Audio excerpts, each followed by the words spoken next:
Olá, a gente vai fazer uma crítica barra análise literária sobre o livro Senhora, de José de Alencar, que é uma obra romântica, o que significa que aconteceu na primeira metade do século XIX.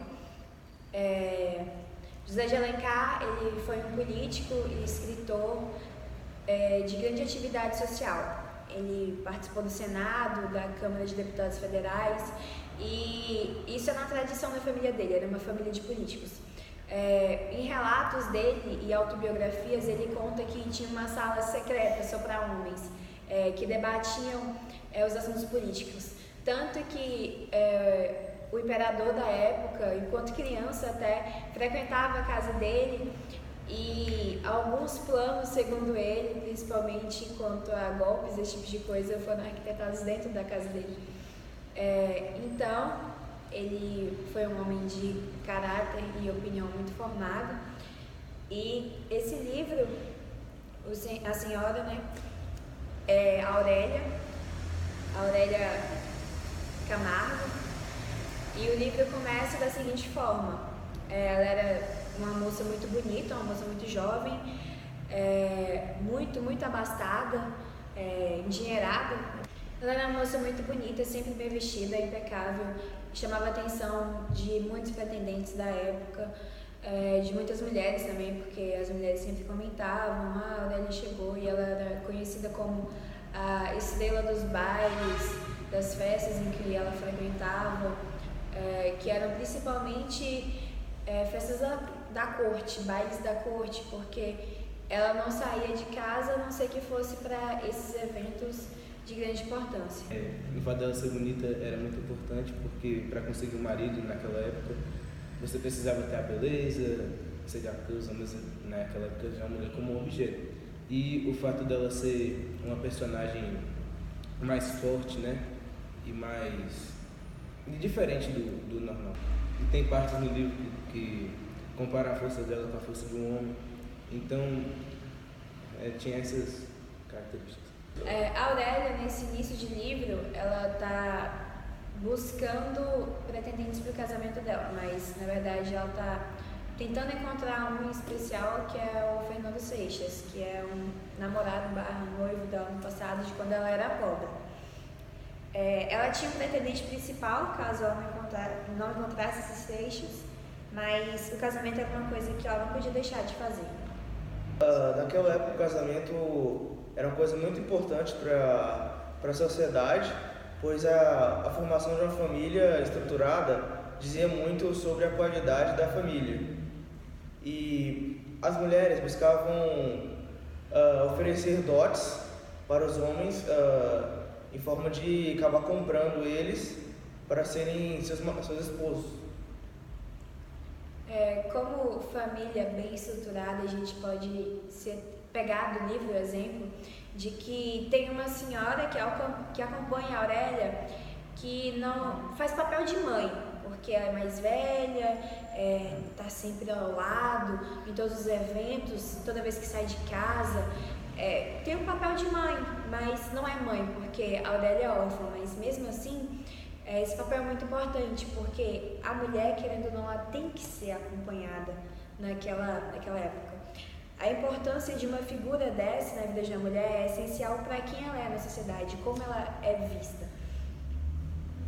Seguindo, ela pede para o tio dela, Lemos, irmão da mãe dela, encontrar esses Seixas. E aí ele acaba encontrando, oferece para ele um dote de 100 contos de réis para que ele se case com ela, mas com a condição: ele não sabia quem era a noiva até que chegasse o dia do casamento.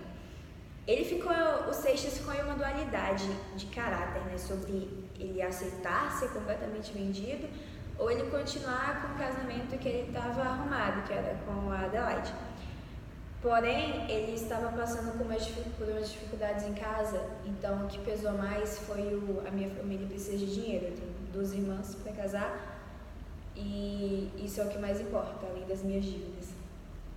Quando esse dote é oferecido a Seixas, como Isabelle disse, ele entra ali em um enigma ali em sua vida, E então esse era um modo para a Aurélia de descobrir sobre o caráter de Seixas, porque caso ele aceitasse o dote, então ela descobriria que ele era realmente o homem que ela acreditava que ele era, um homem que tinha interesse no dinheiro.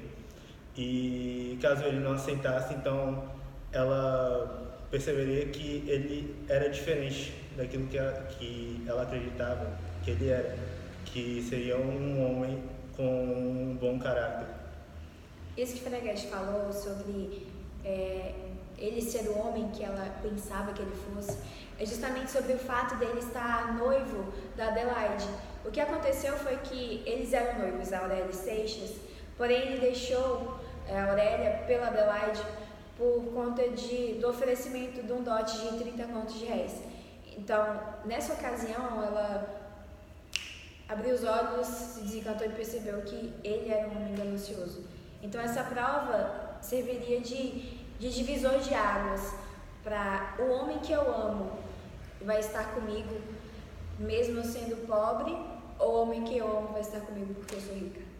Então Seixas aceita essa oferta de Lemos e no dia da noite de núpcias, que seria a grande noite de núpcias, a Aurélia estava bem vestida, bem arrumada, com seu robe, penteado, etc.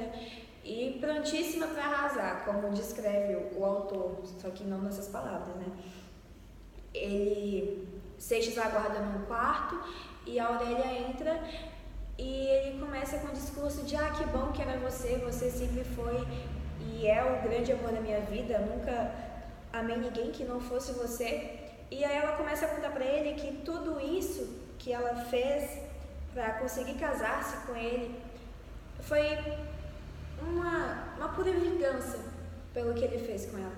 Nesse momento, ela deixa claro a sua força, como o Lucas disse, por ser uma personagem diferente. Ela é uma mulher forte, ela é uma mulher independente, ela chegou ali sozinha. A Aurélia é muito inteligente, o José de Alencar mostra isso ao longo do livro.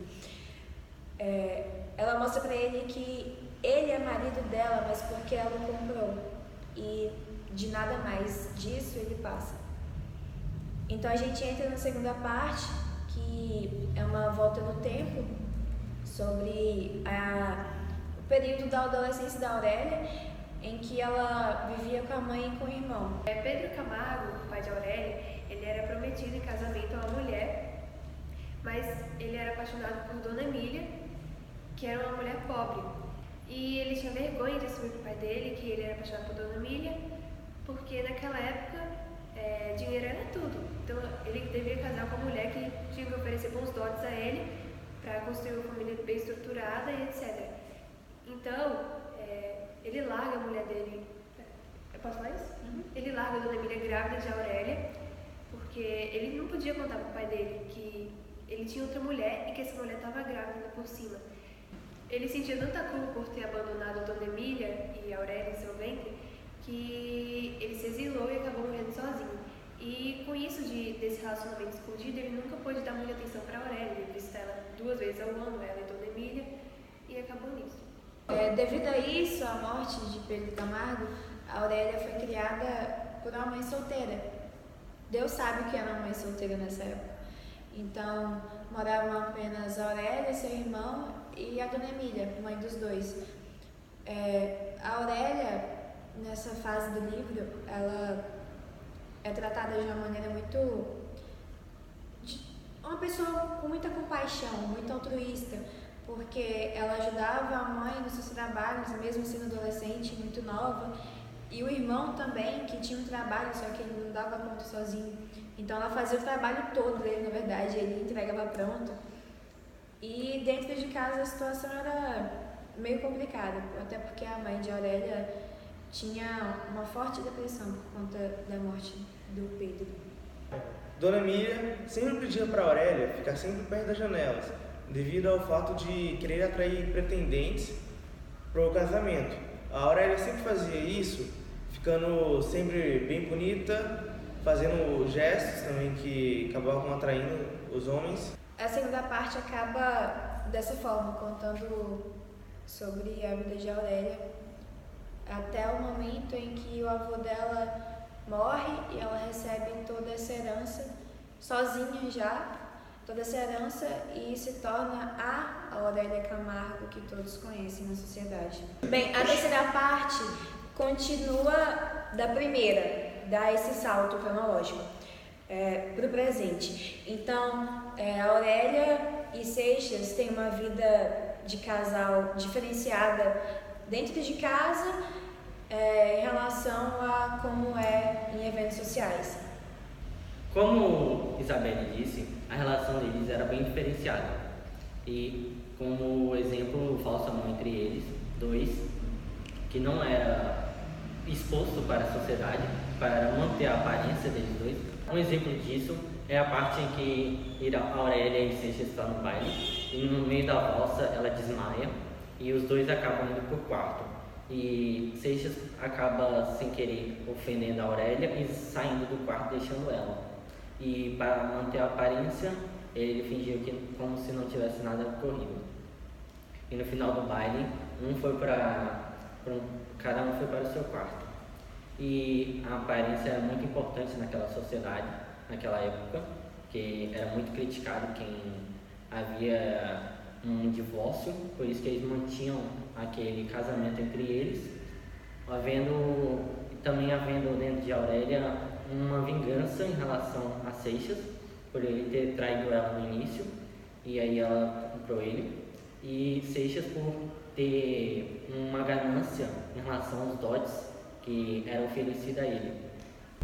Apesar disso tudo, havia um erotismo entre eles, mesmo diante dessas coisas que aconteciam entre eles, dentro, que não era exposto para a sociedade e o que era exposto para as sociedades.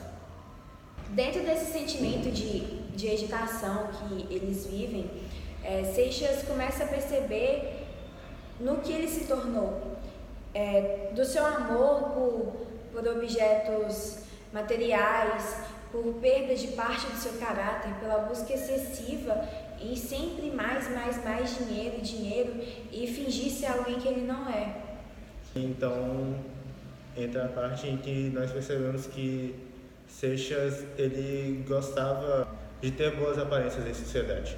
A família dele quando ele não tinha se casado com a Aurélia, não estava em boas condições, e mesmo assim todo o dinheiro que ele usava era para ir em bailes ou fazer coisas que lhe dessem uma boa aparência em sociedade, usar boas roupas, e ele tinha 2 irmãs para casar, a mãe não estava em melhores condições, e isso, apoiado na vaidade, levou ao crescimento da ganância de Seixas. Mas como é um romance romântico, e isso não pode ser esquecido, tem a famosa recuperação pelo amor. Então Seixas, quando ele percebe esse déficit de caráter, ele tenta pegar o seu orgulho de volta. Mas de que forma? Ele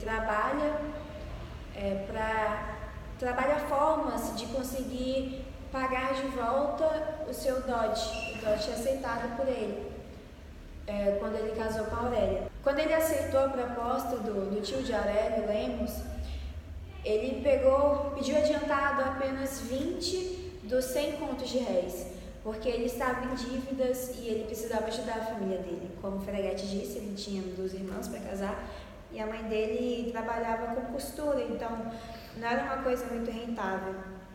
E dessa forma ele conseguiu fazer investimentos, e foi de uma maneira honesta que ele conseguiu obter os 20 contos de réis e se comprar de volta na mão de Aurélia. Em contradição a todo o gosto que Seixas teve pelo dinheiro e a vaidade, a Aurélia era diferente. Como ela foi uma personagem que passou pelas 2 situações, no início da vida dela ela não tinha tantas condições, e depois ela passou a ter, ela sabia o poder do dinheiro e ela conhecia o que ele poderia fazer. Então, ela acreditava que o dinheiro, se usado de má forma, poderia acarretar em situações que não eram legais. E aí entra uma parte interessante, que eu acho legal de comentar, que a vingança dela ela só pôde fazer porque ela tinha dinheiro. E entrou uma parte aí. Caminhando para o final do livro, com essa recuperação de Seixas, a gente tem uma guinada no que foi a construção da personagem Aurélia até o momento. Aquela mulher forte, completamente independente, mas que assumiu para ele que bastasse que ele rejeitasse a proposta dos 100 contos, que voltaria para ele. Todo esse personagem é revelado e é meio que cortado tecido por tecido, camada por camada, até chegar na parte em que a Aurélia é revelada a mulher vulnerável que é sempre tratada em ideais românticos. E isso, na verdade, mostra a recuperação dos ideais românticos. O livro não podia terminar do jeito que estava terminando. A Aurélia, como a mulher forte que mandava em Seixas, o seu marido, naquela época isso iria trazer grande comoção entre as mulheres que iriam se espelhar em Aurélia, ou até algo pior, e iriam seguir o exemplo dela. E José de Alencar foi bem esperto ao dar essa reviravolta no final do livro, justamente para evitar que isso acontecesse. E isso mostra bem, um ideal romântico, a edição do amor e ao homem. A Aurélia, mesmo com toda a pose que ela tinha como mulher forte, no fim das contas ela era totalmente vulnerável a Seixas. Dessa forma, o autor, apesar de fazer inúmeras críticas sobre uma sociedade patriarcalista, sobre uma sociedade que preza o casamento e tudo que uma mulher não pode ser, ou que ela pode ser apenas se existem diversos sis. Se a Aurélia não tiver uma moça mais velha para acompanhá-la e fazer o papel de mãe, se a Aurélia não estiver sempre bem vestida, se a Aurélia não for a que chama mais atenção nos bailes, se a Aurélia não for independente, se a Aurélia não se casar, se a Aurélia for uma mulher que decida viver a sua solteirice, isso não existe nessa sociedade, não existe. E o autor, ao descrever, porque por ser um livro romântico, as descrições são cansativas, muito detalhistas em tudo, nos ambientes, nas roupas, na luz que bate no rosto da personagem, na comparação que aquilo tem, na aplicação daquilo, nas metáforas. Às vezes nem são comparações reais ou físicas, às vezes são imaginárias ou pessoais da autora. Então, apesar dessas críticas todas, no final o autor teve que voltar para o que realmente é um livro romântico. A Aurélia se rendeu ao amor e se rendeu ao seu homem após receber a prova de que ele era mais do que ela achou que fosse, ou do que ele mesmo provou que fosse. Acabamos.